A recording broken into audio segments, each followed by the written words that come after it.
Magandang araw mga kalagahino vlogs. Ito nga po pala yung kaganapan noong December 30. So guys, nagkakagulo na naman ang mga taga-barangay Butag Purok 4 dahil nagpapagpag sila ng mga bulinaw. Ayan nga at papalapit tayo. Dito tayo sa may bandang likod.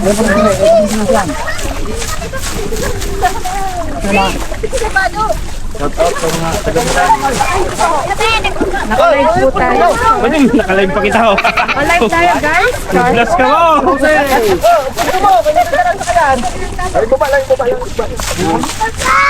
Dapat may nag-aariyan ito.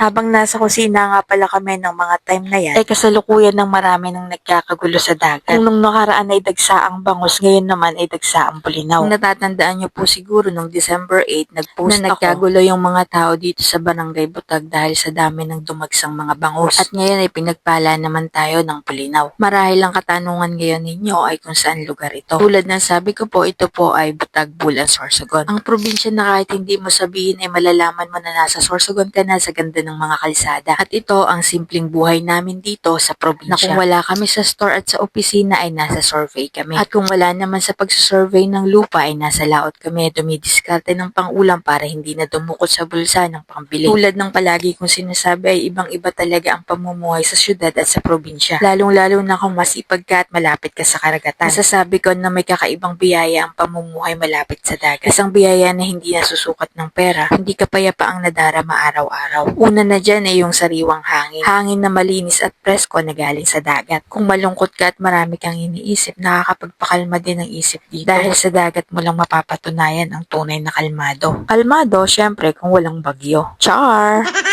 Actually, kung palalawakin mo at iisipin, napakarami talagang benepisyo ang makukuha mo kung nakatira ka sa tabing dagat. Ikaw ba naman palagi ang fresh ang kinakain? Nandyan lang palagi ang pang-ulam, ikaw na lang talaga yung kulang. Katulad sa mga pagkakataong ito, kahit nga mga bata ay kayang-kaya yung ganitong trabaho. Habang nagbi-video nga ako ay nakikita ko yung mga bata na nasa gilid na namumulot ng mga natatagtag na lumalabas sa lambat. Hindi kasi nila pwedeng kunin yung mga natatagtag na pumapasok sa loob ng lambat dahil yon ay ibinibenta para paghatian ng may-ari ng mga naging bahagi ng pagpapagpag at may mga kabahagi din ang mga ginamit na bangka para sa patas na paghahati-hati. Grabe yan yung moment na yan, nakaka-amaze talaga kasi halos lahat ng butas ng lambat ay meron ata talaga na nakasiksik na bulinaw. Ang sabi nga sa akin ay mas makapal pa daw at mas madami pa yung nasa ilalim kaya kung siguro napapansin nyo ay halos lumubog na si Uno Lagahino. Char!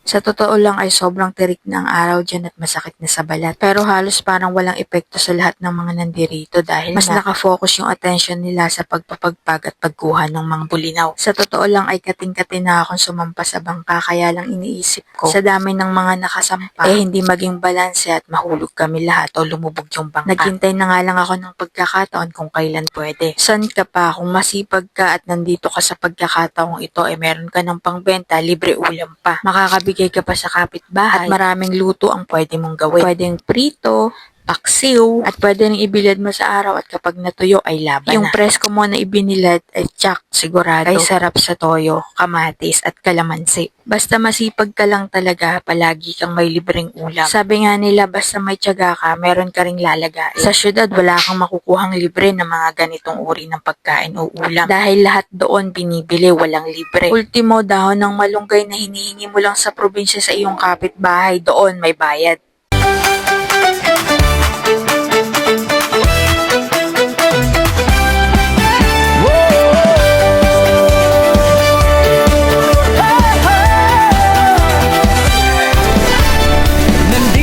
Sila Gachino, sama ka sa biyahe sa laot man o sa lupa, lagi kang may ngiti. Kahit anong hamon kaya basta sama-sama. Sa bawat kwento tawa, siguradong masaya.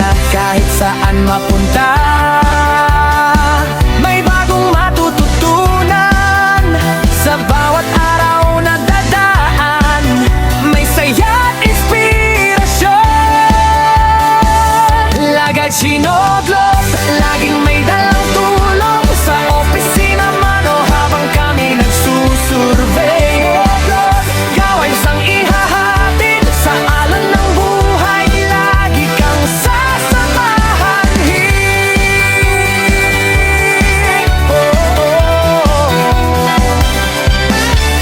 laot ay lumilipad ang saya ng barkada. Sa office may kape't kwento kay sarap ng umaga. Survey dito, sukat doon, trabaho pero chill. Kasama sila Kachino, panalo bawat deal.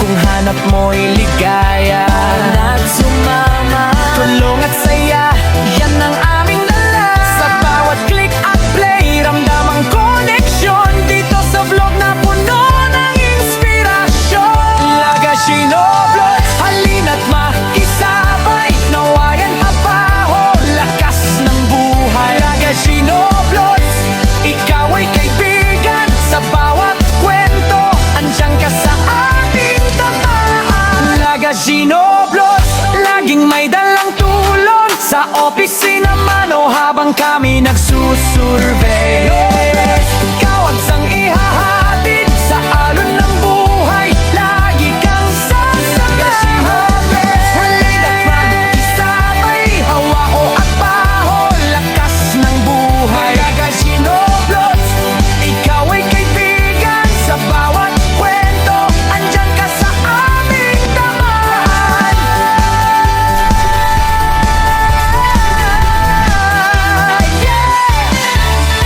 At kung nakaabot ka po sa puntong ito ng aming video ay maraming salamat. At sa mga bago pa lamang pong nakapanood ng aming video, palambing na rin po sana at pakifollow. Ngayon ba lang po ay salamat. At kung kayo naman po ay naghahanap ng land surveyor or maninilip ng lupa, ay pwede niyo po kaming tawagan, i-PM or i-text na nakapin sa aming page. Palambing na rin po sana na pakifollow ang aming surveying page, ang MGM Surveying and Mapping Services Bulan Branch. At ayun nga, sa puntong ito ng aking buhay ay nakahanap na ako ng pagkakataon para makaakyat na sa bangka. At sa pagkakataong ito nga ay 3 bangka na ang ginagamit para magpagpag ng bulinaw kasi yung 2 bangka sa kabilang side ay meron ding mga bulinaw. Kaya talagang mas ginusto ko na makaakit sa bangka para makita nyo talaga kung gaano karami yung naging huli nila. Actually, panahon talaga ng bulinaw ngayon kaya sure ako na sa ibang lugar ay paldo din ang nakuhan. Kaya worth it din minsan yung paghihintay sa panahon ng bulinaw. Sobrang init na nga pala at meron din kaming appointment ni Madam ng mga oras na yan kaya umuwi na kami.